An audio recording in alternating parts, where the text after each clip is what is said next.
안녕하세요. 한 번에 합격한다. 원샷 원킬 전설에게입니다.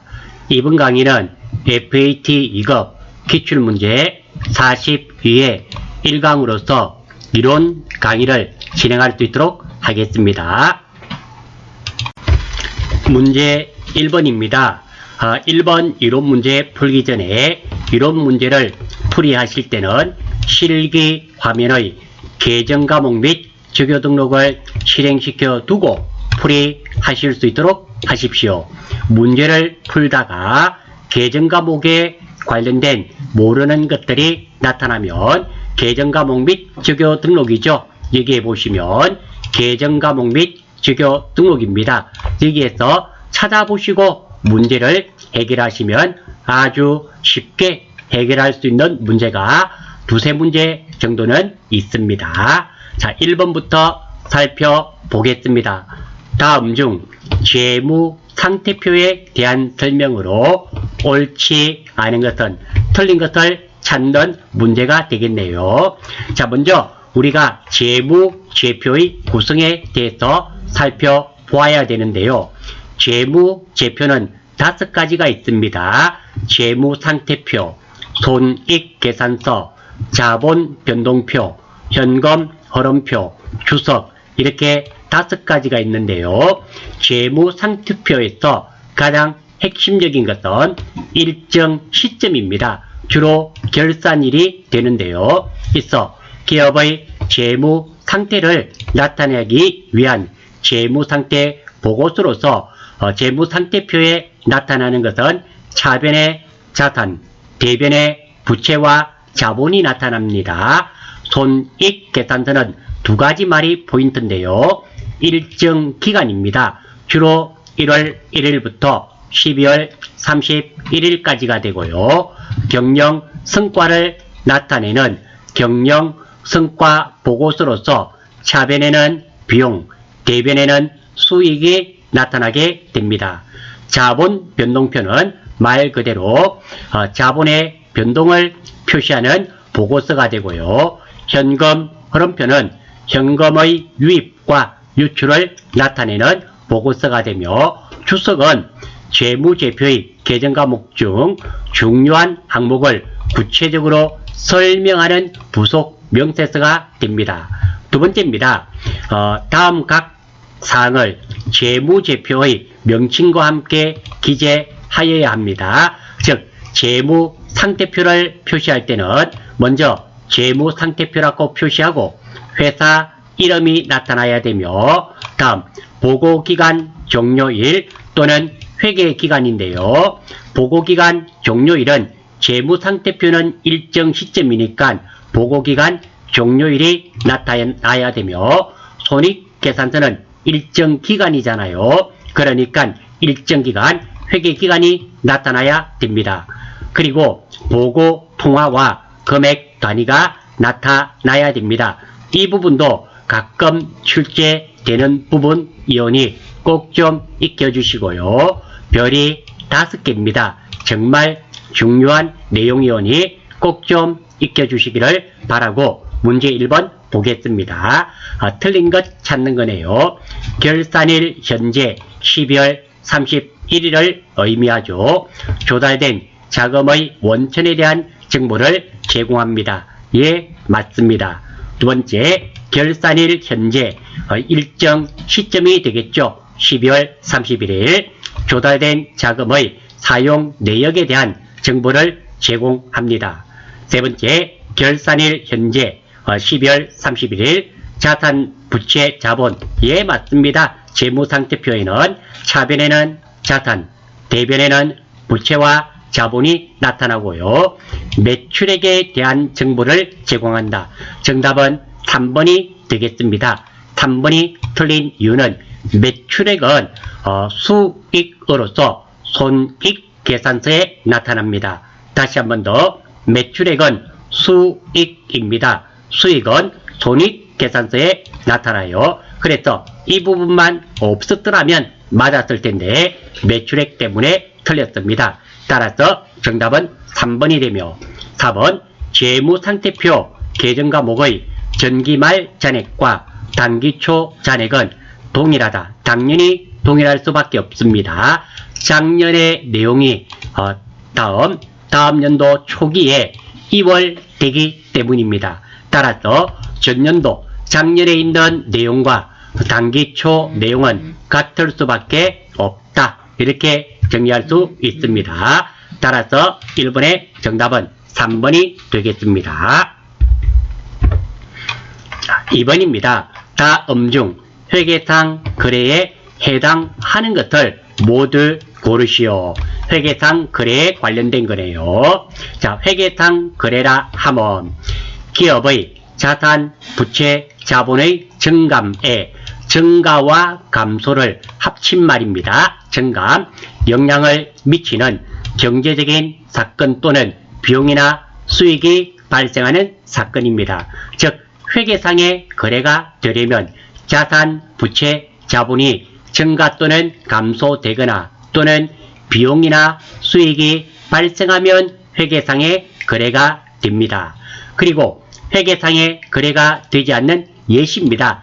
가장 대표적인 거죠. 계약하다. 계약을 한다고 해서 자산, 부채, 자본이 증가나 감소되지 않고 비용이나 수익이 발생되지 않습니다. 주문하다도 마찬가지고 약속하다, 채용하다. 이것들이 가장 대표적인 예가 되는 겁니다. 무엇의 예가 회계상의 거래가 되지 않는 예시가 됩니다. 그리고 현금 과부족 정리입니다.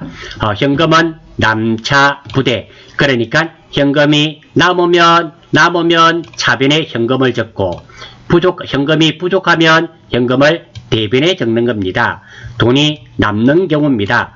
돈이 남는 경우는 장부의 금액을 올려 현금과 일치시켜야 하므로 돈이 들어온 것으로 처리해야 됩니다. 그래서 차변이 이렇게 현금, 그리고 돈이 부족한 경우는 장부상의 금액을 내려 현금과 일치시켜야 하므로 돈이 나간 것으로 처리해야지 됩니다. 그래서 대변이 현금이 되며 상대 계정은 항상 현금 과부족이 되는 겁니다. 그래서 여기 현금은 남차 부대, 이 말의 의미는 현금이라는 계정 과목은 돈이 남는 경우에는 차변에 적고 돈이 부족한 경우는 현금을 어디에 대변에 적는다. 이런 의미가 됩니다. 자, 이 내용을 알고 한번 봅니다. 지금은 회계상의 거래가 되는 것, 즉 주문하다, 계약하다, 약속하다, 채용하다 이런 것들은 회계상의 거래가 되지 않습니다. 갑은 거래처에 상품 2만원을 매입하기로 계약하였다. 계약만 한다고 해서 회계상의 거래가 되지 않습니다. 계약을 하고 계약금을 주거나 받으면 회계상의 거래가 됩니다. 종업원을 채용하고 연봉 2,600만원을 지급하기로 하고 근로 계약서를 작성하다. 자, 이것도 마찬가지입니다. 계약만 했기 때문에 채용만 했기 때문에 회계상의 거래가 되지 않습니다. 언제 회계상의 거래가 되는가 하면 연봉을 주고 채용을 했고 그리고 언젠가는 급여를 지급하겠죠. 급여 지급할 때 그때 회계상의 거래가 발생하게 됩니다. 갑은 납은 틀렸습니다.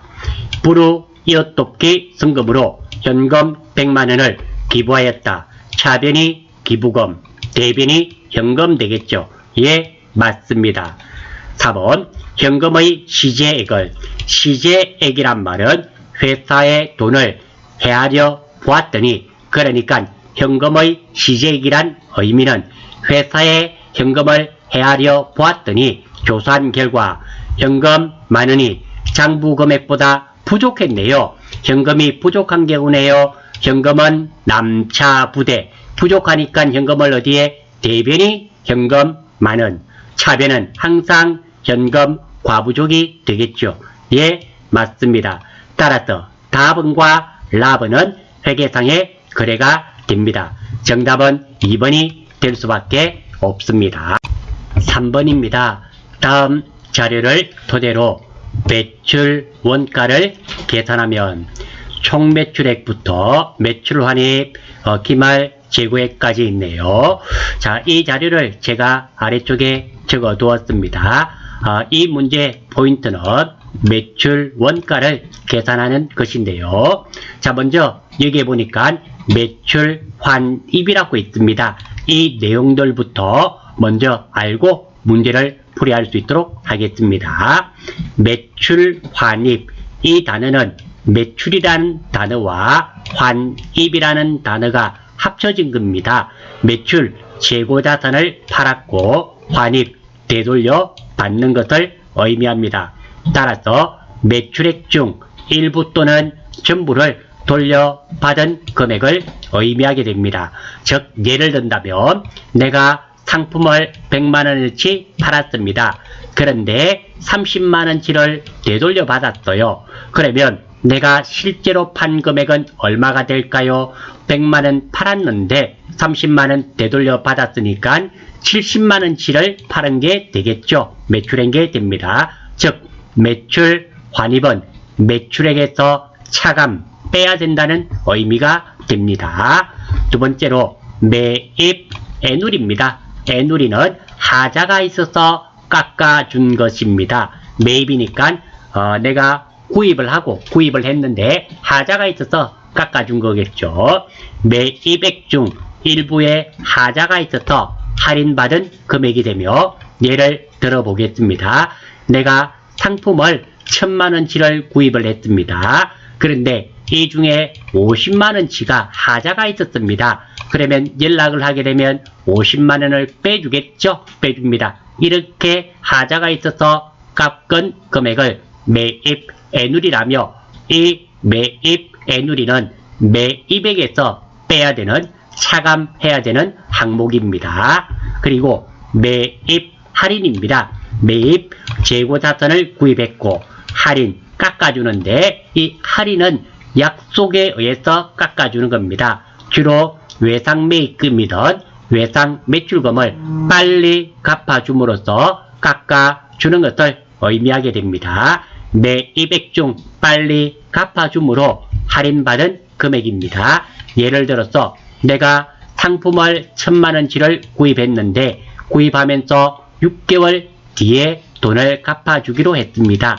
그런데 만약에 한 달 내로 돈이 들어오면 일찍 갚아줄 수가 있다라는 겁니다. 그러면 미리 우리가 한 달 뒤에 갚아주면 50만원 깎아주기로 약정이 되어 있습니다. 그래서 이렇게 할인받는 이 50만원은 매입 할인이 되며 매입액에서 차감해야 되는 항목입니다. 자, 문제 한번 보겠습니다. 매출 총이익은 매출액에서 매출원가를 빼면 됩니다. 어려운 말 아니죠? 내가 300만원을 주고 구입한 것을 500만원 받고 팔았습니다. 얼마 이익 받습니까? 200만원. 바로 그겁니다. 매출액 500만원 받았다 그랬습니다. 구입액은 얼마였습니까? 300만원. 그러면 얼마 남았습니까? 200만원. 이렇게 구한다라는 겁니다.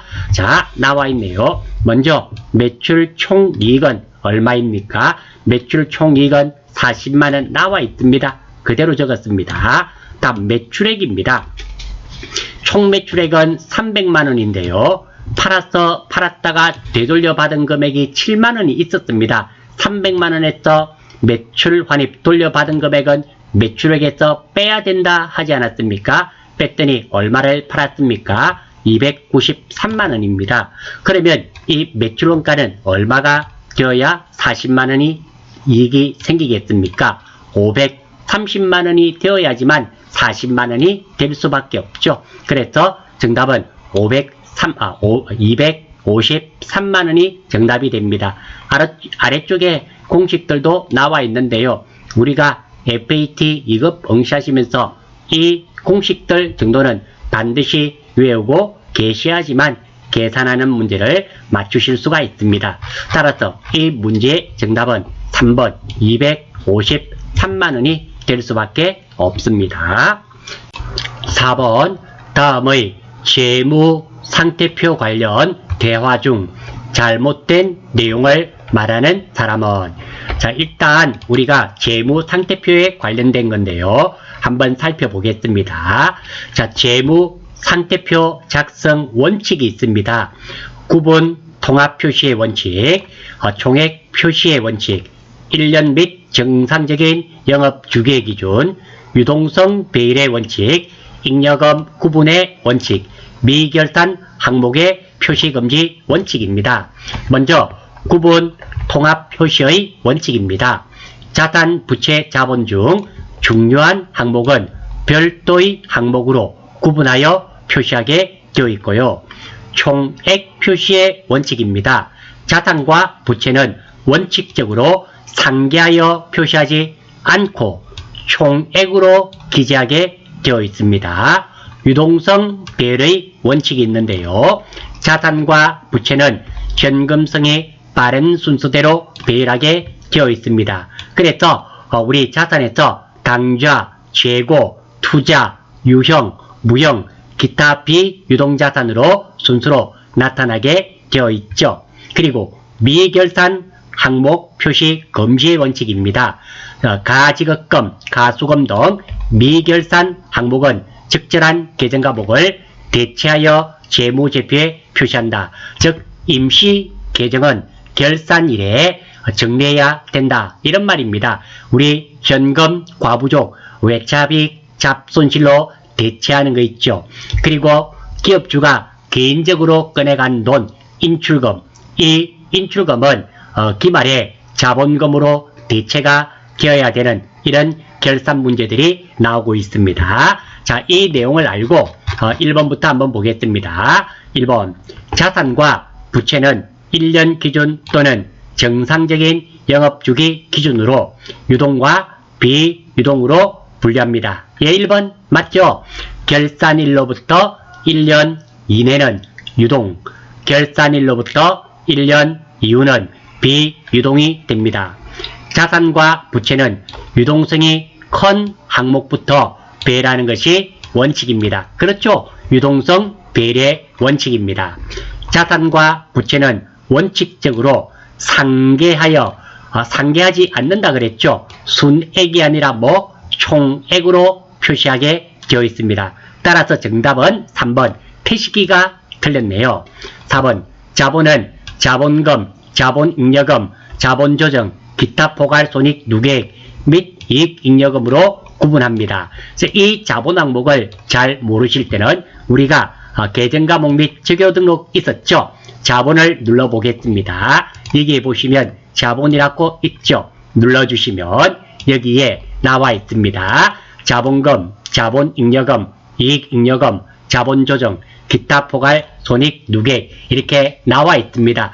그래서 4번 문제를 잘 모른다 하더라도 이 부분은 계정 과목 및 주교 등록에서 확인이 가능합니다. 4번의 정답은 3번 태식이가 되겠습니다. 5번입니다. 다음 중 재무 상태표상의 계정 과목에 해당하지 않는 것은 재무 상태표에 나타나는 계정 과목은 자산, 부채, 자본입니다. 따라서 이 계정 과목 4개 중에서 손익 계산서에 있는 것이 있단 말입니다. 이 계정 과목들이 자산, 부채, 자본, 비용, 수익인지 기억이 나지 않으실 때는 계정 과목 및 적용 등록에서 컨트롤 F를 이용해서 쉽게 찾을 수 있습니다. 제가 선급 비용과 기부금만 찾아보겠습니다. 자, 여기서 컨트롤 F 선급 비용 엔터 했더니 133번 선급 비용이 나와 있습니다. 자산을 한번 볼게요. 유동자산 눌렀습니다. 자, 선급 비용은 133번이며 당좌 자산에 포함이 되죠. 하지만 기부금 한번 해보겠습니다. 기부금 물론 알고 계시면 이렇게 할 필요는 없죠.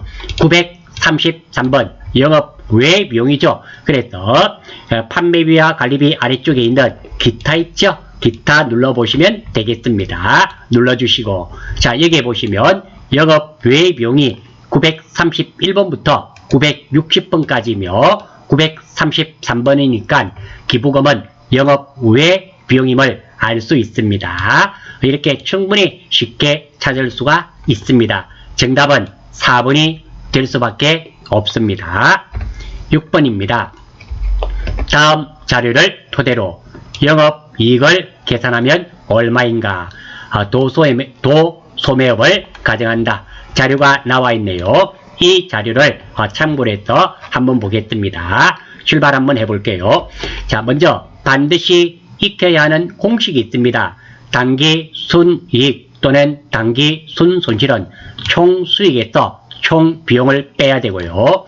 총수익은 두 가지가 있습니다. 매출이익과 영업외수익이 있고요. 총비용은 영업비용과 판매비와 관리비라 그러죠. 영업외비용으로 나뉘어집니다. 매출이익은 매출액에서 매출원가를 빼면 되고요. 매출원가는 기초상품 재고액 플러스 단기 순매입액 마이너스 기말상품 재고액이 됩니다. 그리고 기말자본은 기초자본 플러스 단기 순이익이 됩니다. 물론 단기 순이익은 총수익에서 총비용을 빼면 되겠죠. 영업이익은 매출수익 또는 매출이익에서 영업비용을 빼면 됩니다. 자, 공식이 기억나지 않을 땐 실기 화면의 전기본 손익계산서를 참고하면 쉽게 아실 수도 있습니다. 자, 여기 보시면 전체 메뉴에서 전기본 손익계산서 있죠. 이것을 참고하시면 쉽게 아실 수가 있습니다. 오른쪽에 나와 있습니다.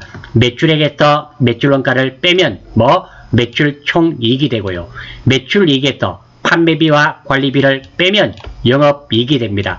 이것을 참고하시면 또 된다라는 겁니다. 일단 참고는 참고고 원칙적으로는 알고 있어야 되며, 다음 여기 보면 상품 매출 원가가 나와 있죠. 이 돈을 한번 찍어 보겠습니다. 찍어 보시면 여기에 기초상품 재고액 플러스 단기 매입액 마이너스 이런 것들 빼고, 그리고 맨 마지막에 보시면 기말상품 재고액을 빼면은 매출원가. 그래서 매출원가는 기초상품 재고액 플러스 단기 순매입액 마이너스 기말상품 재고액, 여기에 다 있습니다. 물론 기억이 나시면 그대로 사용하시는데, 기억이 나지 않으실 때는 이렇게 찾으셔서 문제를 해결할 수가 있습니다.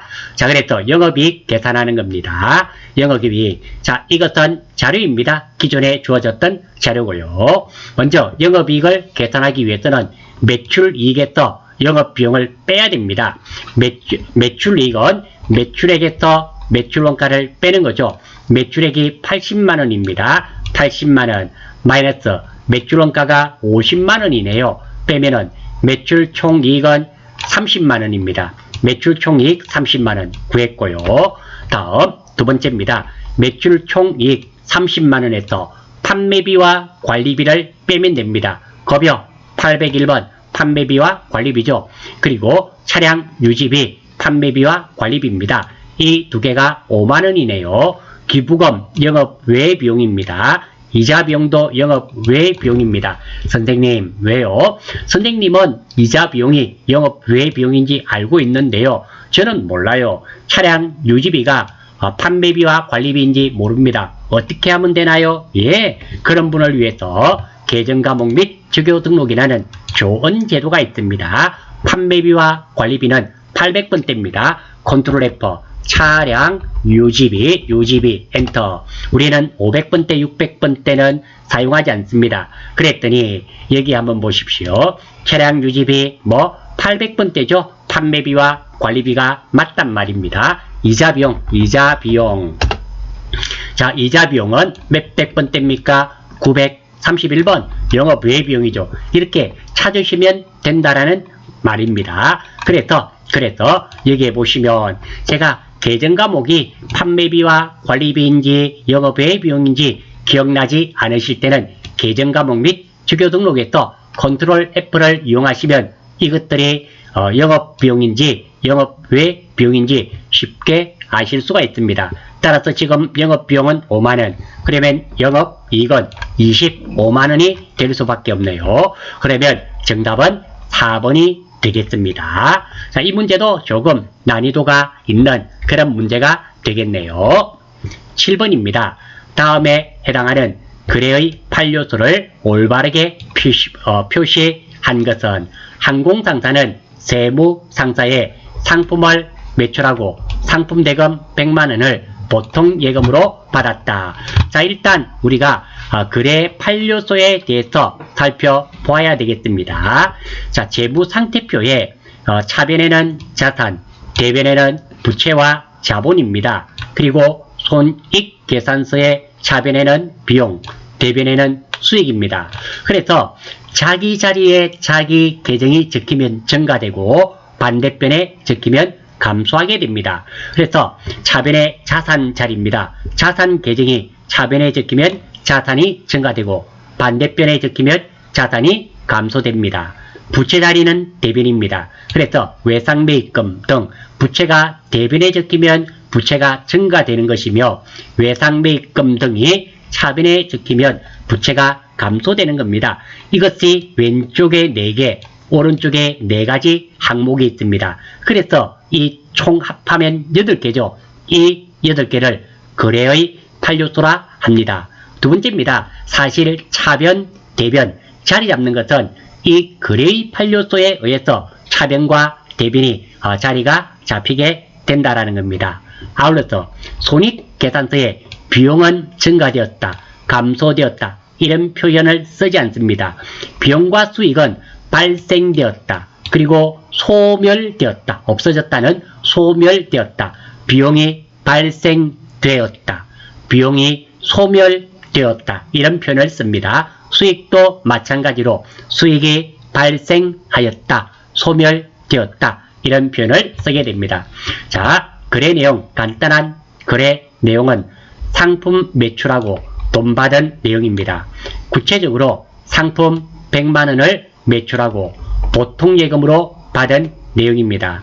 핵심 내용은 거래 판료소에 관하여 알고 있는가를 물어본 문제이며 출제위원의 출제 의도는 각 계정 과목이 자산, 부채, 자본, 비용, 수익 중 어디에 해당하는가를 아는지를 물어본 문제이며 보통 예금 자산이 증가되었죠. 보통 예금은 자산입니다. 증가되었기 때문에 차변. 저는 보통 예금에 돈이 들어와서 차변 이렇게 했는데요. 사실은 정확하게는 자산이 증가되어서 보통 예금이라는 자산이 증가되어서 차변. 그리고 상품 매출, 수익이 발생되었네요. 그래서 수익 발생, 대변입니다. 따라서 이 내용은 정확하게 자산 증가 그리고 수익의 발생이 되겠습니다. 자, 그러면 이 문제는 자산 증가, 수익 발생, 정답은 3번이 될 수밖에 없습니다. 8번 항공상사는 본사 건물 벽면을 도색하고 관련 금액을 수익적 지출로 처리하였다. 이에 대한 회계 처리 시 적절한 계정 과목은, 자, 이 문제는 포인트가 자본적 지출과 수익적 지출에 관련해서 아는지를 물어본 문제입니다. 자본적 지출입니다. 사용연수 또는 내용연수라고도 합니다. 사용연수가 현격히 늘어나는 지출이나 가치가 현격히 상승하는 지출은 자본적 지출이며 이때는 해당 계정 과목을 사용합니다. 예를 들어서 건물에 대한 자본적 지출은 건물, 비품에 대한 자본적 지출은 비품, 차량 운반구에 대한 자본적 지출은 차량 운반구로 합니다. 그런 반면에 수익적 지출은 현상을 유지하기 위한 지출로서 해당 지출이 없으면 더 이상 사용하기 어려워지는 지출입니다. 주로 수선비로 처리합니다. 건물에 대한 수익적 지출은 수선비, 기계장치에 대한 수익적 지출은 수선비, 차량 운반구에 대한 수익적 지출은 차량 유지비로 처리하게 되어 있습니다. 따라서 지금은 수익적 지출이니까 무엇에 대한 수익적 지출입니까? 건물에 대한 수익적 지출은 수선비로 처리하게 됩니다. 정답은 4번이 되겠습니다. 이런 문제도 자주 출제되는 문제이오니 놓치지 않도록 하십시오. 9번입니다. 다음은 주한공의 주식거래 관련 자료이다. 각 일자별 회계 처리로 옳지 않은 것은 이렇게 나와 있네요. 한번 보겠습니다. 자, 이 문제의 포인트는 단기 매매 정권입니다. 단기 매매 정권의 수수료 처리가 되는데요. 살다 8포입니다. 살 때 수수료는 따로 적고 팔 때 수수료는 포함해서 적고 수수료 비용을 적지 않는다. 이런 말입니다. 살 때 수수료는 구입 시 수수료는 수수료 비용으로 회계 처리합니다. 다른 것들은 무엇을 사면서 구입하면서 들어간 부대 비용은 구입하는 것 가격 안에 포함시키지만 단기 매매 정권만 돌연변입니다. 따로 적고 두 번째입니다. 수수료 비용까지는 또 잘 맞추시는데요. 이게 800번대가 아닙니다. 영업 비용이 아니라 900번대 영업 외 비용이라는 거 꼭 아셔야 됩니다. 팔 때 수수료는 이익을 보고 팔았으면 단기 매매 정권 처분 이익에서 수수료 비용을 차감하고 수수료 비용은 기재하지 않습니다.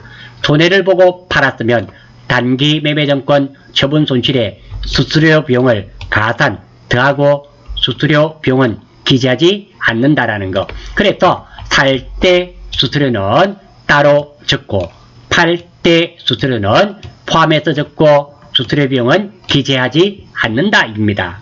그래서 이 문제의 포인트 단기 매매 정권의 수수료 처리가 되는데요. 간단 거래 내역 단기 매매 정권을 구입하고 돈 지급한 내용이 됩니다. 단기 매매 정권 70만원을 구입하고 수수료 5만원과 함께 현금으로 지급한 내용이 됩니다. 자, 이 문제입니다. 자, 1번이 틀린 겁니다. 한번 보겠습니다. 단기 투자 목적으로 시장성이 있는 세무의 주식 100주를 1주당 7,000원, 횡령금액 5,000원, 횡령금액은 필요가 없습니다. 남 회사 주식은 취득하고 거래 수수료 5만원을 현금으로 지급하였다. 그러니까 현금 75만원은 문제가 없는데요. 차빈이 단기 매매 정권 얼마? 70만원. 그리고 수수료 비용 얼마? 5만원으로 되어야 되겠죠. 그래서 정답은 1번이 되겠습니다. 10번입니다. 자, 다음은 영업부 김대리의 결혼식, 결혼을 축하하기 위하여 화환을 구입하고 받은 신용카드 매출 전표이다. 이에 대한 회계 처리 시 적절한 계정 과목은 자, 이거 우리 회사 직원 결혼 선물 주는 거네요. 우리 회사 직원 선물 주는 겁니다. 신용카드로 결제했네요. 돈 안 줬습니다. 자, 그러면 우리 회사 직원 선물 주니까 뭐 복리후생비, 돈 안 줬으니까 뭐 미지급금이 되겠죠. 따라서 여기에는 미지급금이 나와 있지 않고요. 뭐 복리후생비가 되겠습니다. 정답은 4번이 되겠네요. 다음입니다. 복리후생비 계정의 선택 조건이 있습니다. 첫 번째, 우리 회사 직원을 위해서 사용되어야 되며, 두 번째, 우리 회사 직원이 기쁨이 있어야 되며, 세 번째, 소유권이 우리 회사 직원 소유일 것입니다. 가장 잘 틀리는 예를 한번 들어보겠습니다. 우리 회사 직원의 복리 정진을 위하여 체육시설이죠. 당구 타이가 있습니다. 당구대를 3개 600만원 주고 구입을 했습니다. 이때 이 당구대 3개는 무엇으로 회계 처리해야 될까요? 자, 첫 번째, 우리 회사 직원을 위해서 사용됐나요? 예, 맞습니다. 두 번째, 휴식 시간에 당구, 스포츠를 할 수 있으니까 우리 회사 직원이 기쁘겠죠. 이 당구대의 소유권은 누구입니까? 우리 회사입니다. 따라서 지금 이 당구대는 복리후생비로 하셔서는 안 됩니다. 우리 회사 것이기 때문에 비품으로 하셔야 됩니다. 또 하나 더 예를 들어 보겠습니다. 직원 복리 향상을 위해서 휴게실에 600만원짜리 TV를 하나 구입을 했습니다. 이때 이 TV는 무엇이 될까요? 우리 회사 직원을 위해서 사용되었고 우리 회사 직원이 기뻐합니다. 소유권이 누구 겁니까? 우리 회사 직원 게 아니라 우리 회사 거지 않습니까? 이때 이 TV도 복리후생비가 아니라 우리 회사 거니까 비품이 되겠죠. 비품이 됩니다. 이렇게 복리후생비가 의외로 잘 틀리는 계정 과목이오니 꼭 이 부분을 체크하셔서 기억해 주시기를 바랍니다. 11번입니다. 올바른 회계 처리는 한공상사는 거래처의 파산으로 외상매출금 100만원이 회수 불가능되어 대손 처리하고자 한다. 대손 처리를 현재 외상매출금에 대한 대손 충당금 잔액이 70만원이 있네요. 일부 있습니다. 자, 일단 대손 충당금 처리입니다. 대손이란 채권 중 일부 또는 전부를 돌려받지 못하는 것을 말합니다. 예를 한번 보겠습니다. 현재 외상매출금에 대한 대손 충당금이 200만원이 적립되어 있다는 가정하에 연결된 처리를 하겠습니다. 연결된 거래입니다. 외상매출금 150만원이 회수 불가능하여 대손 처리하다. 지금은 대손 충당금이 넉넉한 경우네요. 그래서 넉넉할 때는 대손 충당금 150만원, 외상매출금 150만원. 이제 이렇게 하고 나면 대손 충당금은 50만원 남았겠죠. 두 번째, 외상매출금 300만원이 회수 불가능하여 대손 처리하다. 지금은 대손 충당금이 일부 있습니다. 있는 만큼은 대손 충당금 250만원만큼 없죠. 대손 상각비로 회계 처리합니다. 세 번째, 이제 대손 충당금이 빵원 남았습니다. 외상매출금 200만원이 회수 불가능하여 대손 처리하다.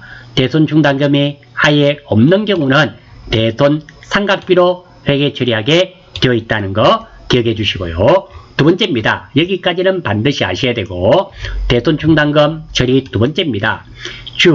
예린 상사에 이거는 보십시오. 미수금이 아닙니까? 미수금은 매출 채권이 아닙니다. 일반 채권입니다. 외상매출금과 받을 어음은 대손 충당금, 대손 상각비로 처리하였습니다. 지금은 미수금은 매출 채권이 아닙니다. 300만원이 회수 불가능하여 대손 처리하다. 단 미수금에 대한 대손 충당금은 50만원이 있다. 대손 충당금이 일부 있네요. 있는 만큼은 대손 충당금, 없는 만큼은 대손 상각비가 아니라 기타의 대손 상각비입니다. 매출 채권, 즉 외상매출금과 받을 어음이었더라면 대손 상각비지만 미수금이라든지 선급금, 즉 외상매출금과 받을 어음 이외의 채권에 떼였을 때는 대손 충당금과 기타의 대손 상각비라는 거 꼭 좀 기억해 주시기를 바랍니다. 그리고 마지막입니다. 대손 처리한 주 명성의 외상매출금 150만원을 보통예금으로 받았다. 자, 보통예금 150만원 문제가 없습니다. 지금은 외상매출금 받는 것이 아니라 대손 처리된 외상매출금이었습니다. 그렇기 때문에 이것은 외상매출금이 아니라 대손 충당금을 받는다라는 거.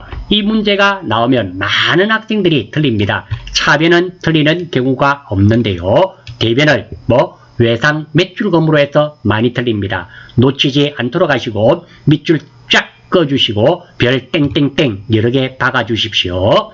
자, 이 문제는 외상매출금을 받는 내용이 아니라 대손 처리되었던 대손 충당금을 받는 내용입니다. 아주 유의하셔야 하는 문제입니다. 지금은 대손 충당금이 일부 있는 경우이기 때문에 대손 충당금, 대손 상각비로 회계 처리되어야 됩니다.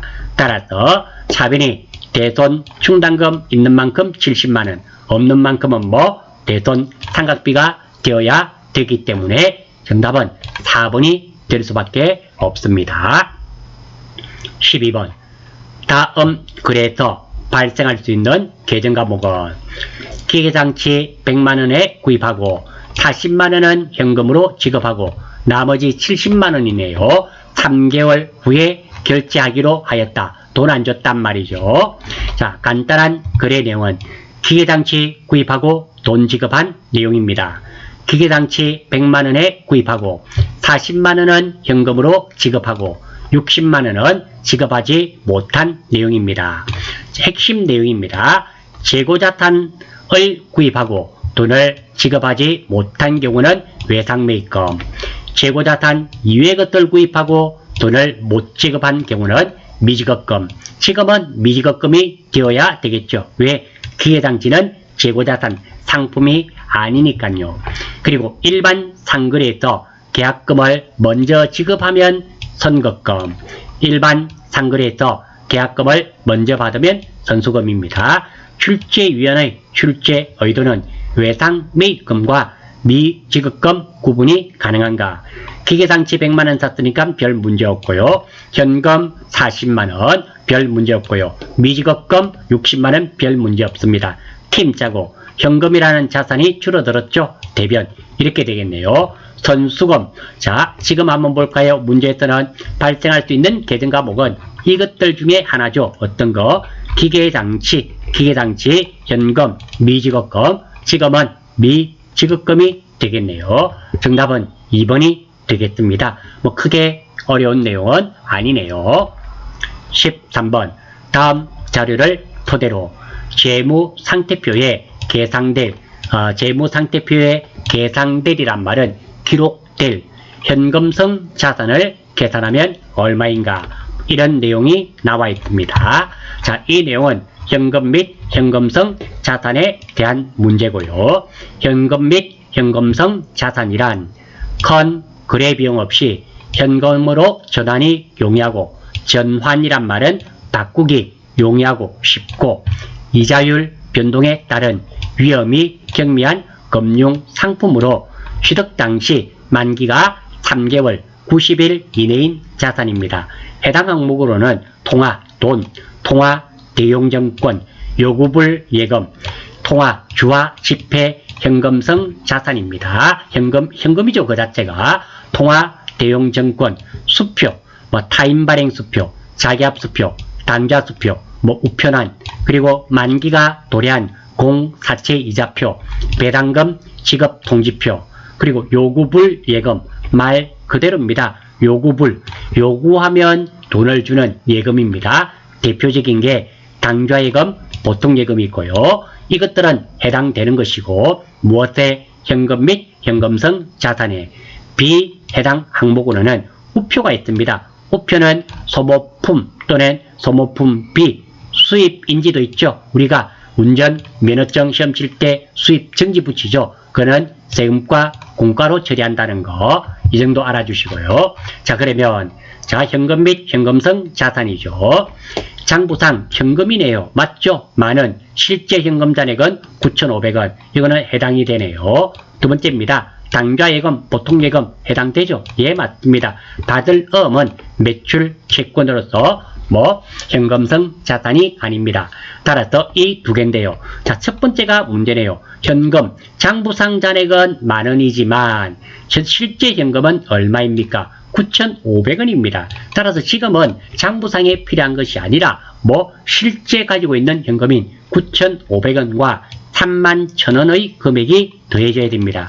그러면 45,500원인 정답은 2번이 될 수밖에 없습니다. 자, 이 문제에서 이거 두 개까지는 잘 찾아내셨는데 현금, 장부상 현금이 아니라 실제 현금을 표시해 줘야 된단 말입니다. 따라서 정답은 2번이 됩니다. 14번.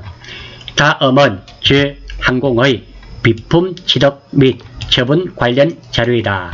2020년 1월 1일 회계 처리와 관련이 없는 계정 과목은 연결된 거네요. 한번 보겠습니다. 제가 쭉 연결 분석을 해 두었습니다. 자, 먼저 2019년 1월 1일 날 비품 A를 30만원에 취득하였다. 내용연수 5년, 잔존가치 0, 정액법입니다. 그러면 비품 30만원 현금으로 지급하였다는 가정에 대변한 현금 크게 문제가 없습니다. 그러면 2019년 12월 31일 날 결산을 해야 됩니다. 감가상각비를 계상해야 되는데요. 정액법은 취득원가에서 잔존가액 빼고 나누기 내용 연수입니다. 취득원가 30만원, 잔존가액 0, 나누기 5년을 하면 1년에 6만원입니다.